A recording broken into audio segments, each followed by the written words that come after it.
ছাত্র জনতার অভ্যুত্থানকে যারা ব্যর্থ করতে চাইবে তাদের বিরুদ্ধে চূড়ান্ত বিপ্লবের ডাক আসবে বলে হুঁশিয়ারি দিয়েছেন যুব ও ক্রীড়া উপদেষ্টা আসিফ মাহমুদ।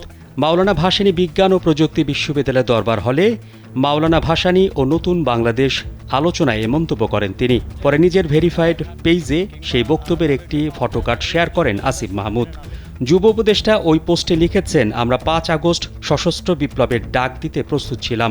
কেউ যদি রক্তস্নাত এই অভ্যুত্থানকে ব্যর্থ করতে চায়, চূড়ান্ত বিপ্লবের ডাক তাদের বিরুদ্ধেই আসবে। অন্তর্বর্তী সরকারে ৩ উপদেষ্টা নিয়োগের পর থেকে একটি পক্ষ প্রশ্ন তুলেছে।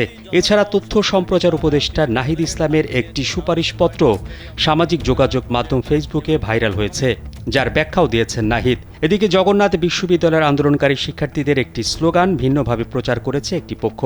এসব ঘটনায় শিক্ষার্থীদের বড় একটি অংশ নাহিদ ইসলামের পক্ষ নিয়ে উই আর নাহিদ হ্যাশট্যাগ চালু করেছেন।